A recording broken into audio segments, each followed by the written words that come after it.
जय श्री राम दोस्तों। तो दोस्तों आज का वीडियो होने वाला है हमास द्वारा इसराइल पर किए गए उस नीच हमले के बारे में, जिसमें हमास के आतंकियों ने इसराइल में घुसकर वहाँ उनको जो भी मिला, बच्चे, बूढ़े, औरत, छोटे छोटे बच्चों को उन्होंने जिंदा जला दिया। औरतों को नंगा करके मार के उनको जुलूस निकाला गया।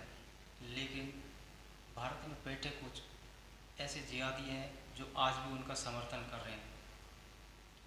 भारत में एक हैदराबाद में बैठकर समर्थन कर रहा है, एक कश्मीर में एक आंटी है वो समर्थन कर रही हैं, और भी बहुत सारे ऐसे जिहादी हैं जो भारत में बैठकर उनको समर्थन कर रहे हैं। उनको इस चीज़ से कोई मतलब नहीं है कि हमास ने इजराइल में घुसकर कितने लोगों को मारा है, कितने लोगों को जलाया जिंदा। उनको सिर्फ एक धर्म दिखता है। और ये कोई लड़ाई दोस्तों, ये लड़ाई कोई ज़मीन की नहीं है, ये लड़ाई है दो धर्मों की। क्योंकि बाबा साहब अम्बेडकर कह के गए हैं कि तथाकथित शांति प्रिय जो धर्म के लोग हैं वो उसी धर्म के लोगों के साथ भाईचारा रख सकते हैं, बाकी दुनिया में वो किसी के साथ भाईचारा नहीं रख सकते। उनको पसंद नहीं आता कि कैसे यहूदी उनके बीच में रह रहे हैं और कैसे वो एक अपना डेवलप देश लेके बैठे हैं। अपनी मेहनत कर रही है, उन्होंने डेवलप देश बनाया, उन्होंने कैसे वो ऐशो आराम की ज़िंदगी जी रहे हैं। इनसे खुद से काम होता नहीं है। तो इसी चिढ़ के कारण इनका एक ही मकसद है कि कैसे न कैसे करके इजराइल को ख़त्म करके वहाँ पे एक इस्लामिक राष्ट्र बनाया जाए, यहूदियों को जड़ से ख़त्म कर दिया जाए और वहाँ पर भी एक इस्लामिक राष्ट्र बनाया जाए। तो आज की डिबेट इसी के ऊपर होने वाली है कि कैसे भारत में बैठे कुछ जिहादियों के हमास को समर्थन को लेकर सुशांत सिन्हा सर ने अपनी न्यूज़ की पाठशाला में कैसे इन सब की क्लास लगाई है। तो चलिए फिर आज का मेन वीडियो शुरू करते हैं। भारत में ही कुछ लोग ऐसे हैं जो आतंकवादियों के इतने बर्बर हमले के बीच भी इस आतंकी हमले में धर्म का एंगल ढूंढ रहे हैं। ये वो लोग हैं जिन्होंने इजराइल पर हुए हमले में तो सुविधा के मुताबिक चुप्पी साध ली, लेकिन जैसे ही इजराइल ने भयंकर जवाबी कार्रवाई की बात कही तो इन लोगों ने इजराइल को कोसना शुरू कर दिया। ये वो लोग हैं जो आतंकियों के हमले को इजराइल फिलिस्तीन के बीच लंबे समय से जारी टकराव का हवाला देकर जस्टिफाई करने लग गए। ये वो लोग हैं जो आतंकियों के हमले को फिलिस्तीन के लोगों की उस लड़ाई से जोड़ने लगे जो जमीन और धार्मिक मान्यताओं को लेकर है। क्योंकि इजराइल और फिलिस्तीन के टकराव के बैकग्राउंड में यहूदी और मुस्लिम का टकराव है, इसलिए भारत में कुछ लोग इजराइल पर हमला करने वाले आतंकियों का धर्म देखकर उनका साथ देने लग गए। भारत में इन लोगों ने इजराइल पर हुए आतंकी हमले पर तो कुछ नहीं कहा, लेकिन जब इजराइल ने पलटवार किया तो वो फिलिस्तीन के लोगों के समर्थन में सड़कों पर मार्च निकालने लगे। मतलब मरने वाले का भी धर्म देखोगे और मानने वाले का भी धर्म देखोगे। जैसे एआईएमआईएम के अध्यक्ष और हैदराबाद के सांसद असदुद्दीन ओवैसी ने पूरे मामले में जो पहली प्रतिक्रिया दी उसमें क्या कहा आपको पता है? उन्होंने कहा कि फिलिस्तीन के कब्जे वाले इलाके में शांति स्थापित होने की दुआ करता हूं।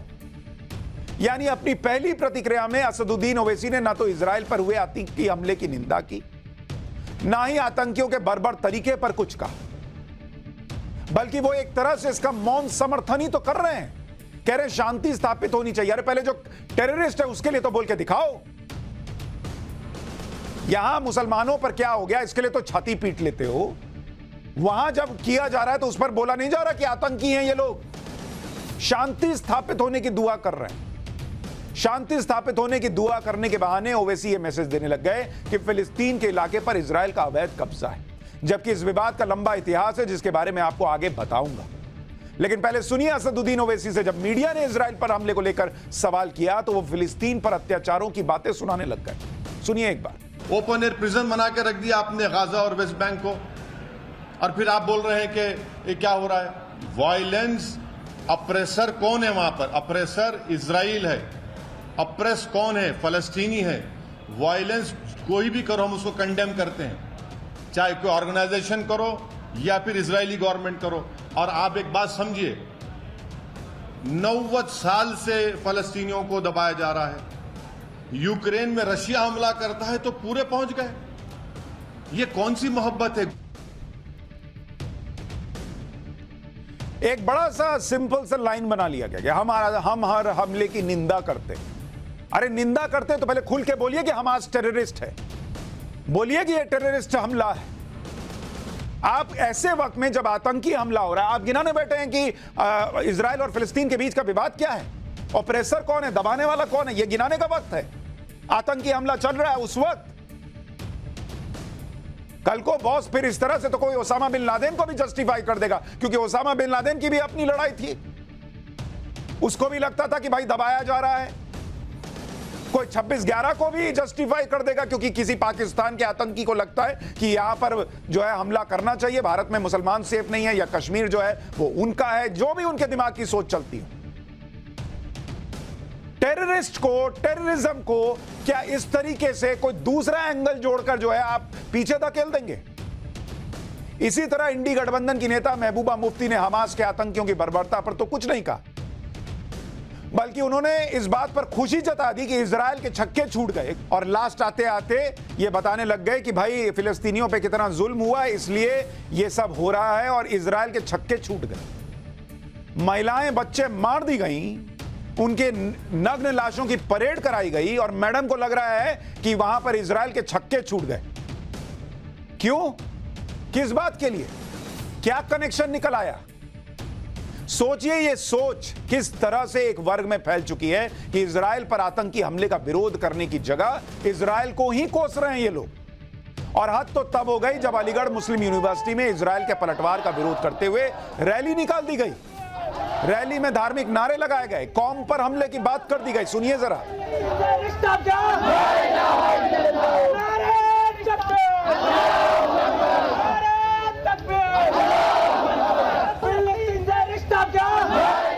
तेरा मेरा रिश्ता क्या, ला है इलाहे इल्लल्लाह। और जो इजराइल में मर गए उनसे कोई रिश्ता नहीं, क्योंकि वो आपके धर्म के नहीं है।